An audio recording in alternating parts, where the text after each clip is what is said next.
Okay, guess what? Brother R.A.'s black. Oh, I mean, I'm back. Yes, that's right. And I'm sober this week. Yes, this is CCTV. And we are down the street from where? Oh, yep, Yeah, that's all in our mix. This and that and that and this. And the palatial sweet shot. I'm sober and I'm not high, and last week's show I was a little bit all over the place trying to incorporate too much into the show. And here, let's take us back a step to here so that you all know. Yeah, this is brotherra.com. And how did the show end last week? Let's have some continuity and let's bring me up to speed. Catch myself up. Forgive a brother, because I just came from the eye doctor and found out, a little bit more about my vision. Yeah. And for your vision, you see you hit YouTube and it brings up all of last week's shows, and I have 48 subscribers. Look at that, it went up. Am I being able to see? Okay, so let's look at last week. 10 views of that show, probably 4 of them are mine. And that was quite the show. Is the volume up? Can y'all hear? I can hear that. No, we're not doing that this week, but here, you get the point. I got high on air last week since cannabis is legal, and it's not weed, it's an herb. It's something to help, this brother with his seizures and so on and so forth. And that was a deep abdominal breath with, Tai Chi, Chi Kung, holding the breath and so on and so forth. And that was before my birthday. Blowing smoke into the screen. Okay, I'm caught up. That's what's last week. Now, how did we end last week? Let's move ahead. We did the and I started reading, and what did I read? Adoration of your God is more beautiful than lovers. Actually, let's begin all of that. Let's create some real, look at the, and tapping into yourself, especially living in this environment here. And do y'all get the importance of that? Yeah. Now, let's come back to me. Let my chi bring this into randomly. My chi is, I have my glasses on. My chi leads me to 174. Worship. You can worship gods, but you cannot worship Tao. Adoration of your God is more beautiful than lovers, more fulfilling than feast, more valuable than mammon. It provides greater shelter than palaces. Proper worship is joyous and eclectic. If you have a limited view of worship, you can always lose sight of holiness.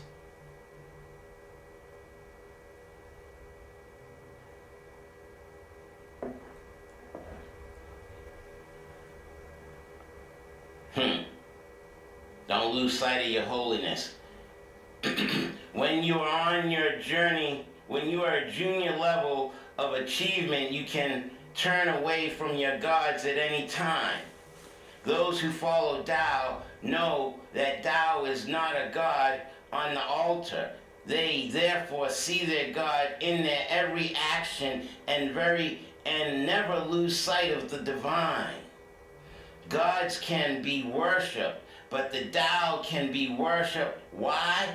Can't be worshipped. Why? Because gods lead to good things and inspire our highest devotion. As magnificent as this is to imagine, it is still limited when compared to the eternity of Tao.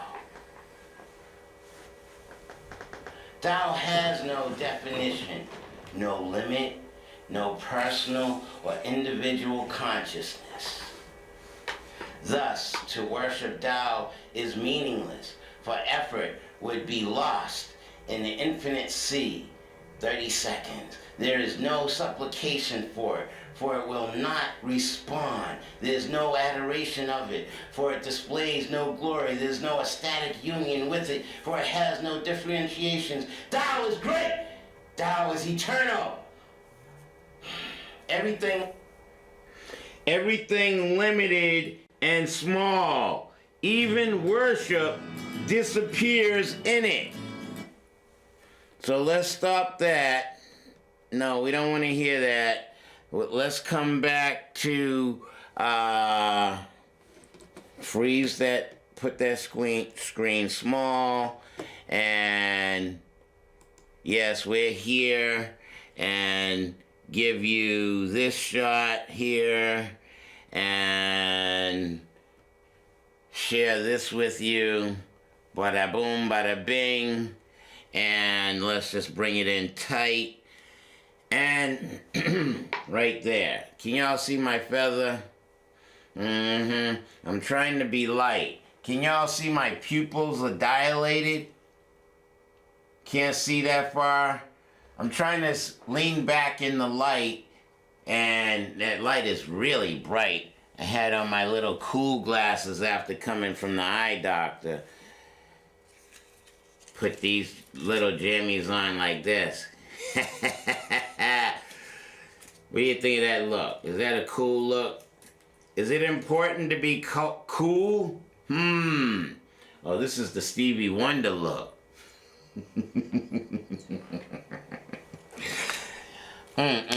Great people. Now, we're talking about worship. And I'm just going to go back. Gods can be worshipped, but the Tao can't be worshipped. Why? I have to reiterate this over and over. I wish that iris was more open, because this looks a little darkish to me. But that's okay. We'll deal. I can't see as it is anyhow. But gods can be worshipped, but Tao can't be worshipped. Why? Because gods lead to good things and inspire our highest devotion. As magnificent as this is to imagine, it is still limited when compared to the eternity of Tao. Tao has no definitions, no limit, no personal or individual consciousness. Thus, to worship Tao is meaningless, for our efforts would be lost in an infinite sea. There is no supplication to it, for it will not respond.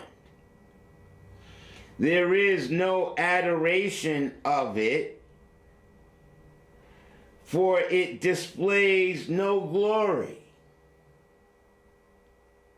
there is no aesthetic union with it, for it has no differentiations. Tao is great. Tao is eternal. Everything limited, anything limited and small, even worship,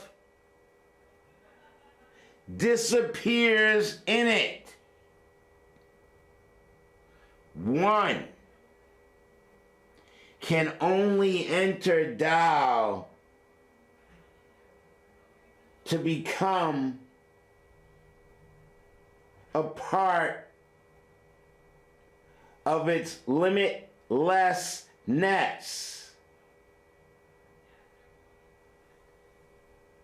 Are you capable of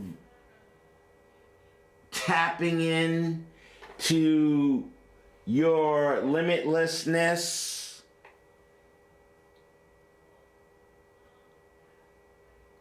Let's continue to read the Tao at 11 minutes past as you look over my shoulder and see my birthday was on Sunday, and and my solar sister called me and said, yo, it's our birthday today. Thank you for calling on the 17th.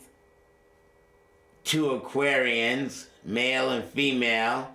And Dubois' birthday is on another friend of mine's birthday. His birthday was 1868. 1868. W.E.B. Dubois. February 23rd.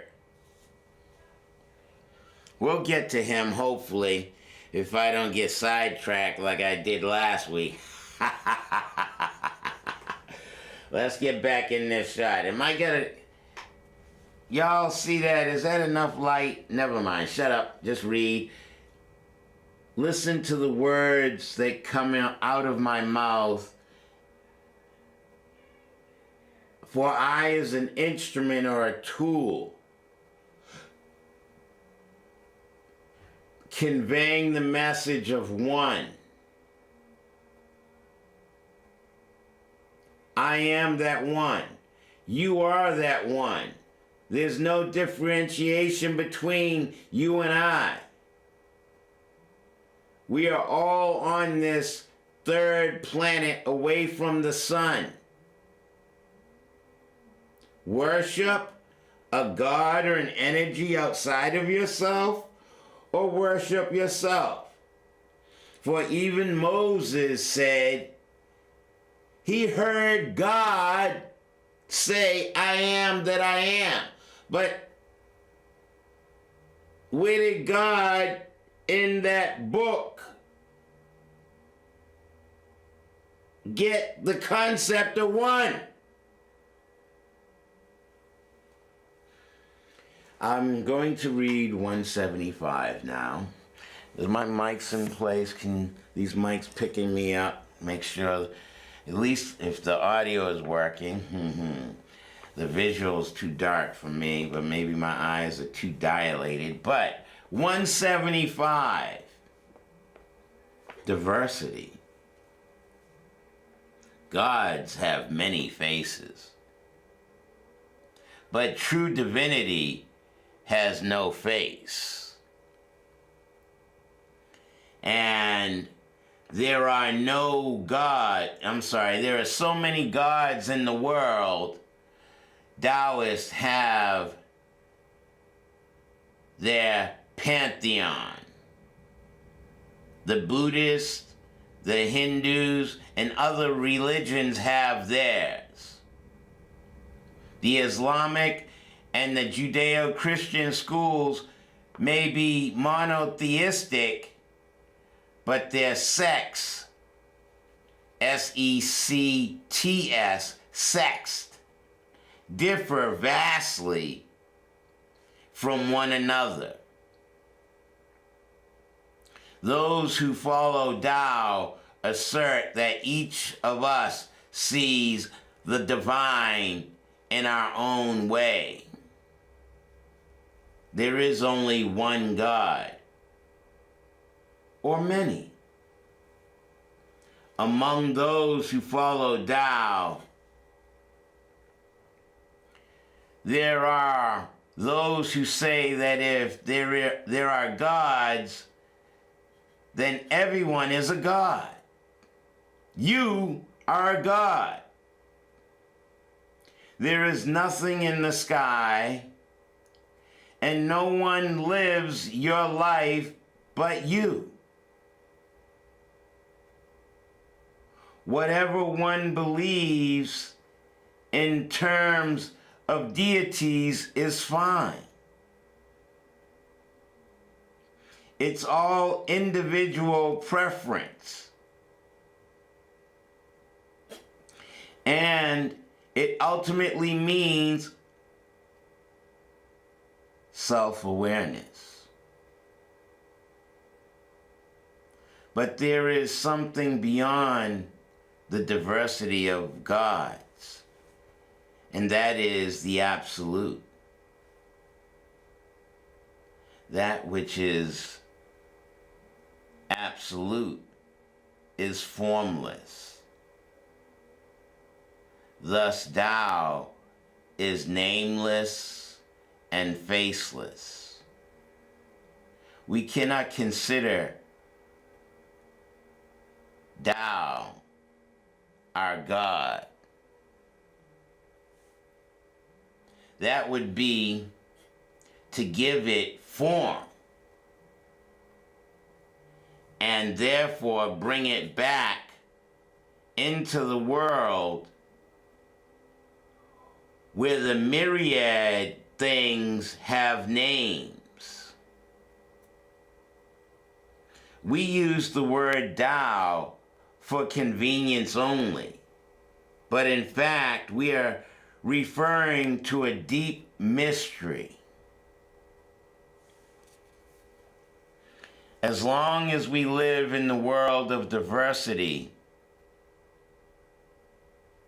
whether it is the frantic pace of our professional lives, or the involvement with all the gods of the world, we will not be with Tao. It is only when we leave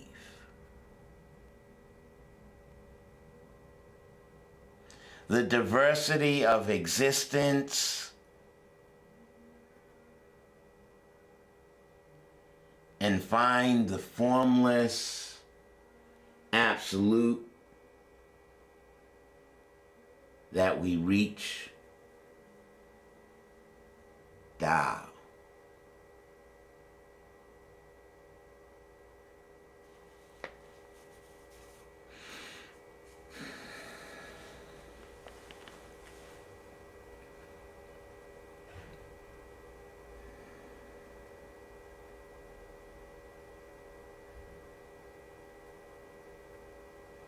Now, doing this in a conscious, aware, not on a hallucinogen state of mind. And can you just imagine having this basis of knowledge and consciousness on a hallucinogen? I, as the melanin dominant black man, father nature, melanin mentor, tapping in to the absolute. I use the word abstract, but tapping in to the one verse.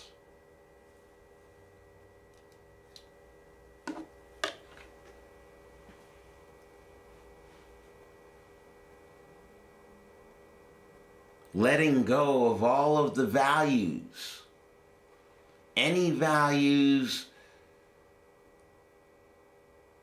whether they were melanin dominant or melanin recessive, inbred, mutant, albino, with a calcified pineal gland, no ability to tap in to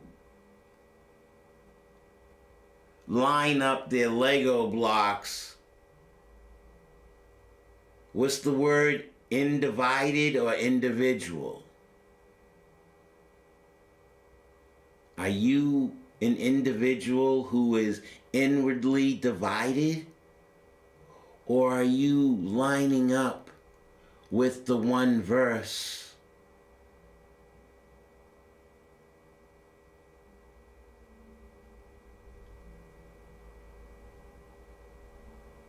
Tapping into your magnificence. Tapping into your infinity. Tapping into your divinity. Tapping in to you and me, where there is no separation of self.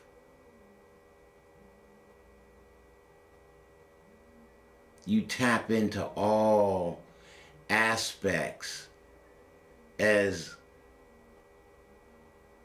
that individual who's no longer inwardly divided,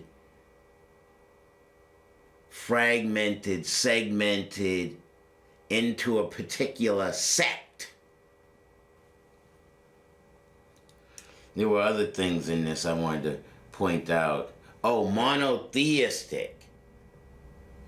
And then tying it into last week's show, I read my bio from the Melanin site, Biological Living Light, where melanin dominant people interact on the internet.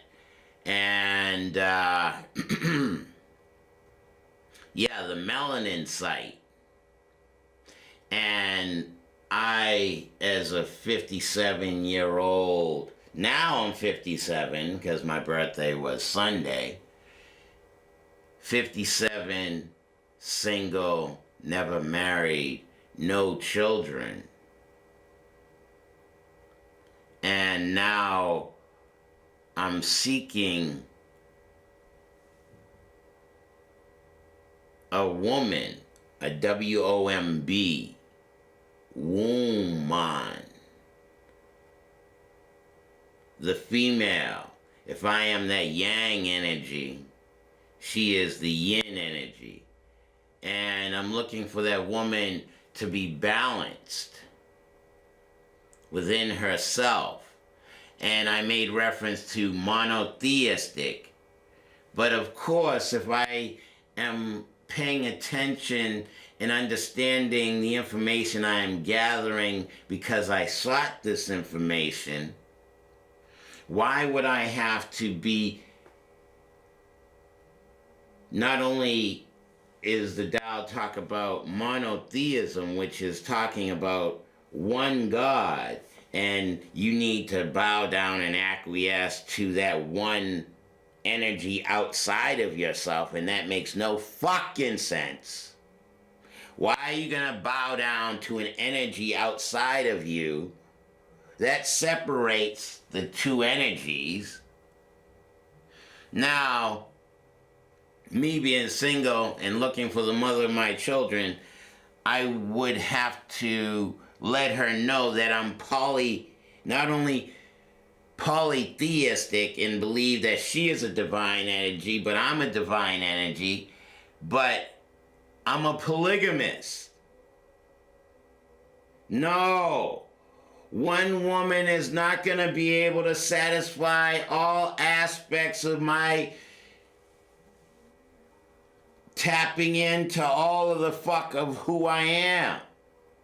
Oh, and somebody, oh, you can't say those words.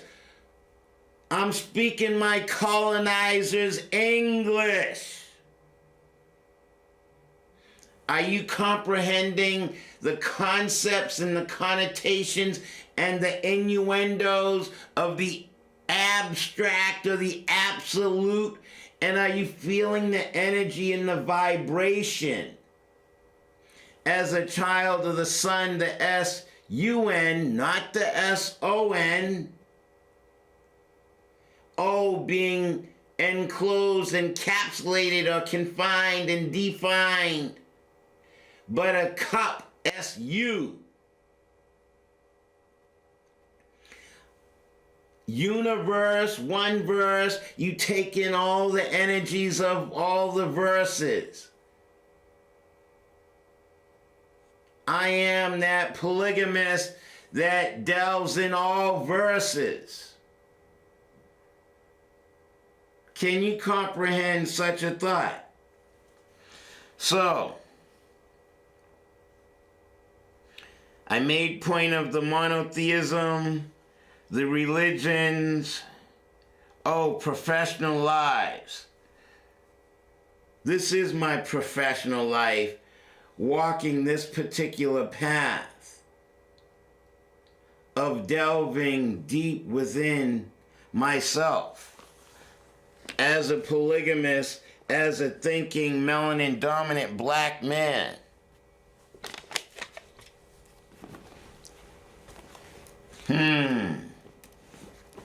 Okay, so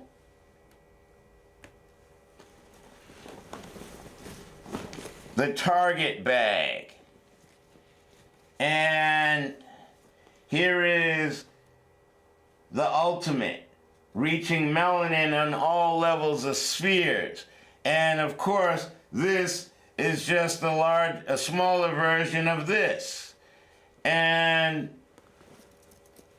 some folks, have you started? Are you gonna get into this part of you? And I mean, as you can see, I'm coloring in the blank, fake, false parts of who you are. The misinformation, the miseducation, the self-hate that you've been taught as mind-fucked individuals who, individuals, you are inwardly divided. Can we continue to work on coloring in so we are no longer, and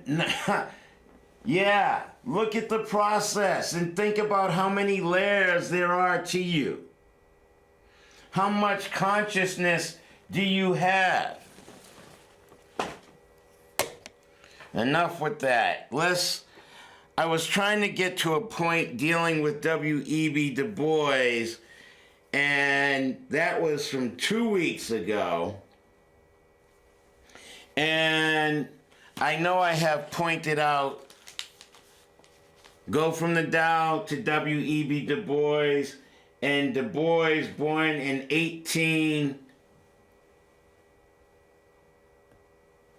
what's that say? 1868. 100 years after my sister. But she was on, she's in October. But Du Bois, I'm reading his work, a Negro student at Harvard at the end of the 19th century. And he had juxtaposing opinions with Booker T. Washington. And I read the prior parts of this. You watched 2 weeks ago. Keep up. Okay, I'm going to read Du Bois's thoughts. This is page 361. How many pages into this document is this? Let's see. 1, 2. It's like the 8th or 9th page. If he started on page 353, and I'm on page 361. All right, and he reads, I was repeatedly a guest in the home of William James. He was my friend and guide to clear thinking, a member of the philosophical club, and we talked with Royce and Palmer. I remember vividly once standing beside Mrs. Royce at a small reception. We ceased conversation for a moment and both glanced across the room. Professor Royce was opposite, talking excitedly. He was an extraordinary sight. A little body, indifferently clothed, a big red thatchet head, and blazing blue eyes. Mrs. Royce put my thoughts into words. Funny looking man, isn't he? I nearly fainted, yet I knew how she worshipped him. I sat in an upper room, read Kant's Critique and Santayana, and Scheller invited a Southerner who objected to sitting beside me to leave his class. He said he wasn't doing very well anyway. I became one of Hart's favorite pupils and was afterwards guided by him through the graduation course and started on my work in Germany. Most of my courses of study went well. It was in English that I came nearest to my Waterloo at Harvard. I had unwittingly arrived at Harvard in the midst of the violent controversy about poor English among students. A number of fastidious scholars like Barrett Wendell and great pundit of Harvard English, had come to the campus about this time. Moreover, New England itself was getting sensitive over Western slang and Southern drawls and general ignorance of grammar. Freshmen at this time could elect nearly all their courses except English. That was compulsory, with daily themes, thesis, and tough examinations. But I was at the point in my intellectual development when the content, rather than the form of my writing, was to me of prime importance.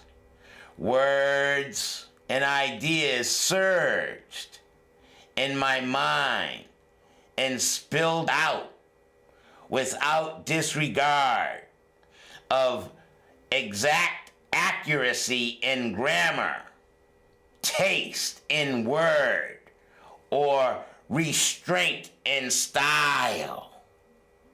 I knew the Negro problem, and this was more important to me than literary form. I knew grammar fairly well, and I had a pretty wide vocabulary. I was bitter, angry, and intemperate in my first thesis. Naturally, my English instructors had no idea of nor interest in the way in which Southern attack on the Negro were scratching me on the raw flesh. Tillman was raging like a beast in the Senate. And I think I read Tillman last week, right? Tillman was raging like a beast in the Senate. The literary clubs, especially those of rich and well-dressed women, engaged his services eagerly and listened avidly. Senator Morgan of Alabama had just published a scathing attack on niggers, quote unquote, in a leading magazine. When my first Harvard thesis was due, I let go at him with no holds barred. My long and blazing effort came back marked E, not passed. It was the first time in my scholastic career that I had encountered such a failure. I was aghast, but I was not a fool. I did not doubt, but that my instructors were fair in judging my English technically, even if they did not understand the Negro problem. I went to work at my English, and by the end of that term had raised it to a C. I realized that while style is subordinate to content, and that no real literature can be composed simply of meticulous and fastidious phrases, nevertheless, solid content with literary style carries a message further than poor grammared and muddled syntax. I elected the best course on campus for English composition, English 12. I have before me a theme which I submitted on October 3rd, 1890 to Barrett Wendell. I wrote, spurred by my circumstances, I have always been given to systematically planning my future. Not indeed without many mistakes and frequent alterations, but always with what I now conceive to have been a strangely early and deep appreciation of the fact that to live in this serious thing, to live is a serious thing.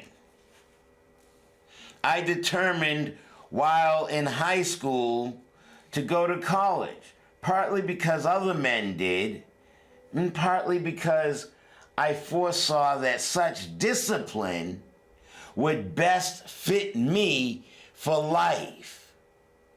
I believed, foolishly perhaps, but sincerely, that I have something to say to the world. And I have taken English 12 in order to say it well. Barrett Wendell liked the last sentence. Out of 50 essays, he picked this out and read to the class. Commencement was approaching when one day I found myself at midnight on one of the swaggering streetcars that used to roll out from Boston on its way to Cambridge. It was in the spring of 1890, and quite accidentally, I was sitting by a classmate who would graduate with me in June. As I dimly remember, he was a nice-looking young man, well-dressed, mostly dapper, charming in manner. Probably he was rich, or at least well-to-do, and doubtless belonged to an exclusive fraternity. Although that did not interest me, indeed, I have even forgotten his name. But one thing I shall never forget, and that was his rather regretful admission, which slipped out as we gossiped, that he had no idea as to what his life work would be. As he added, there was nothing in which I am particularly interested. I was more than astonished. I was almost outraged to meet any human being of the mature age of 21 who did not have his life all planned before him, at least in general outline, and who was not supremely, if not desperately interested in what he planned to do. In June 1890, I received my bachelor's degree from Harvard cum laude in philosophy. I was one of 5 graduating students selected to speak at commencement. My subject was Jefferson Davis. I chose it with deliberate intent of facing Harvard and the nation with a discussion of slavery as illustrated in the person of the President of the Confederate States of America. Naturally, my effort made a sensation. I said, among other things,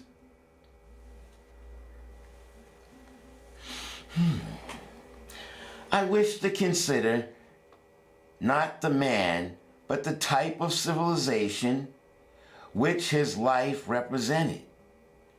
Its foundation, this is the idea of a strong man.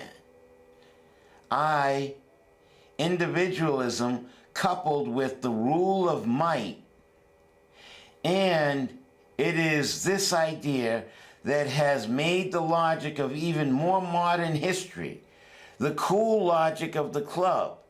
It made of a naturally brave and generous man. Jefferson Davis, one who advanced civilization by murdering Indians, then a hero of a national disgrace, called by courtesy the Mexican War, and finally, as the crowning absurdity, the particular champion of a people fighting to be free in order that another people should not be free. Whenever this idea has for a moment escaped from the individual realm, it has found an even more secure foothold in the policy and philosophy of the state. A strong man and his mighty right arm has become the strong nation with its armies. However, under whatever guise Jefferson Davis may appear as man, as race, or as a nation, his life can only logically mean this: the advance of a part of the world at the expense of the whole. The overwhelming sense of the I.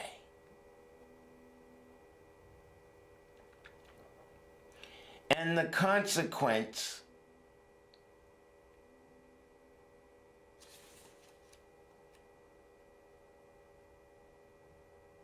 make sure I want to say that right.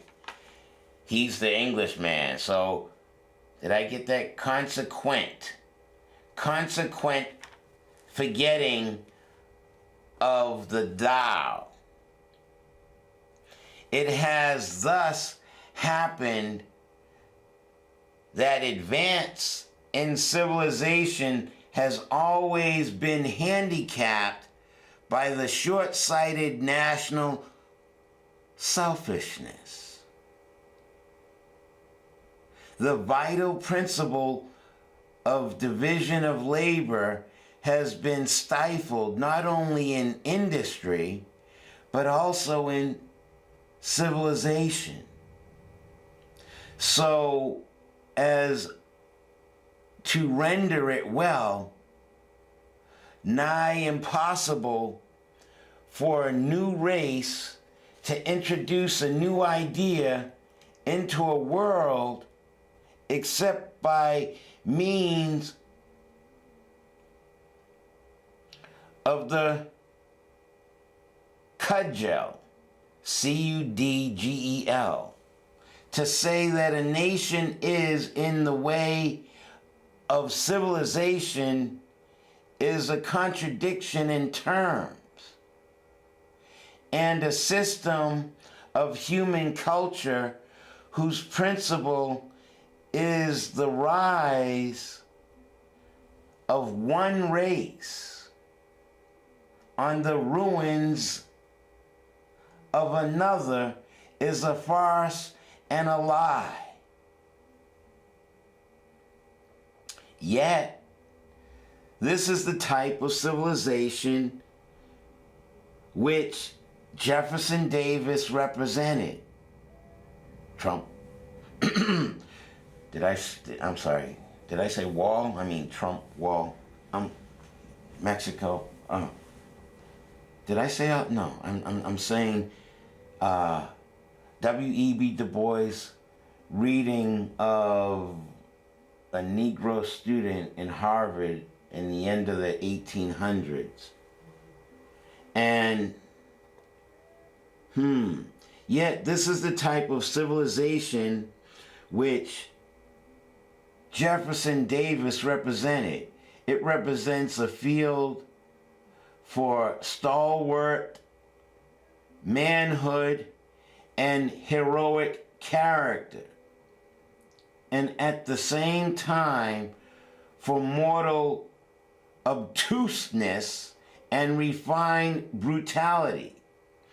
These striking contradictions of character always arise when a people seemingly become convinced that the object of the world is not civilization, but Teutonic civilization. A Harvard professor wrote at Cape Fields, Washington, then a leading periodical. Du Bois, the colored orator of the commencement stage, made a 10 strike. It is agreed upon by all people. I have seen that he was the star of the occasion.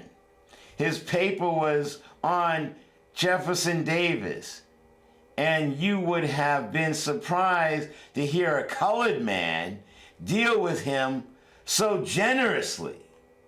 Such phrases as a great man and a keen thinker and a strong leader and others akin occurred in the address. One of the trustees of the university told me yesterday that the paper was considered masterly in every way.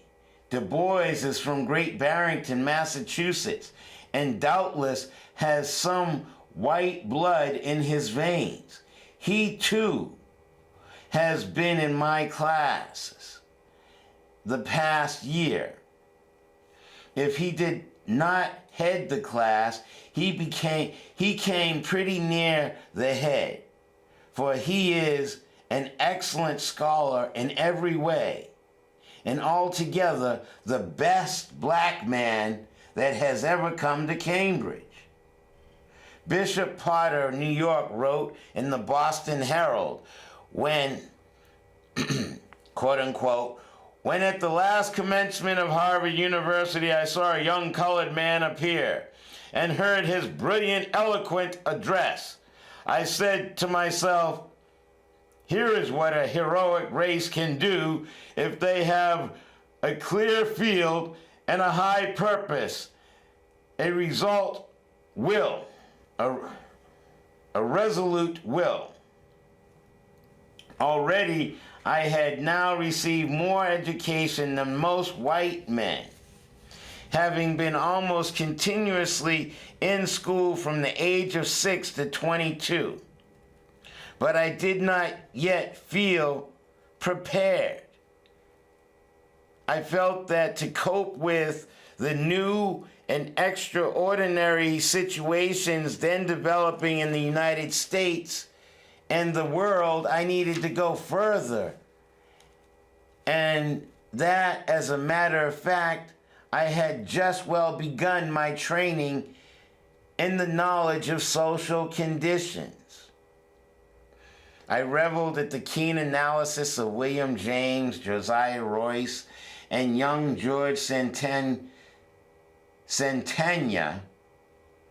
but it was James with his pragmatism and Albert Bushnell Hart with his research method who turned me back from the lovely but sterile land of philosophic speculation to the social sciences as the field for gathering and interpreting that body of fact which would apply to my program for the Negro. As an undergraduate, I had talked frankly with William James about teaching philosophy, my major subject. He discouraged me, but not by any means because of my record in his classes. He used to give me A's and even A pluses. But, as he said candidly, there is not much chance of anyone earning a living as a philosopher. He was repeating just what Chase of Fisk had said a few years previously. I knew by this time that practically my sole chance of earning a living combined with study was to teach. And after my work with Hart in United States history, I conceived the idea of applying philosophy to an historical interpretation of race relations. In other words, I was trying to take my first steps towards sociology as a science of human action. It goes without saying that no such field of study was then recognized at Harvard or came to be recognized for 20 years after. But I began with some research in Negro history, and finally, at the suggestion of Hart, I chose the suppression of the African slave trade to America as my doctor's thesis. Then came the question as to whether I could continue study in the graduate school. I had no resources in wealth or friends. I had applied for a fellowship in graduate school of Harvard, was appointed Henry Bromfield Rogers Fellow for a year, and later that appointment was renewed. So from 1890 to 1892, I was a fellow at Harvard University studying history and political science and what would have been sociology if Harvard had recognized such a field.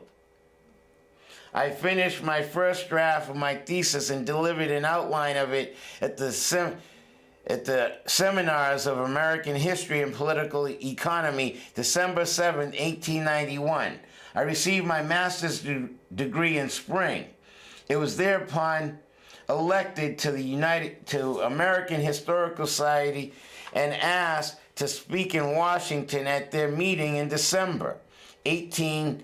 1892. The New York Independent noted this among the 3 best papers presented and continued. The article upon the enforcement of slave laws was written and read by a black man. It was thrilling when one could, for a moment, turn his thoughts from listening to think that scarcely 30 years have elapsed since the war that freed his race, and here was an audience of white men listening to a black man, listening more over to a careful, cool philosophical history of the law which had not prevented the enslavement. Let's make sure I say this right. Listening moreover to a careful, cool, philosophical history of the laws which had not prevented the enslavement of his race. The voice, diction, and the manner of speaking were faultless. As one looked at him, he could not help saying, "Let us not worry about the future of our country and the matter of race distinctions." I had begun with the bibliography of Nat Turner and ended with the history of the suppression of the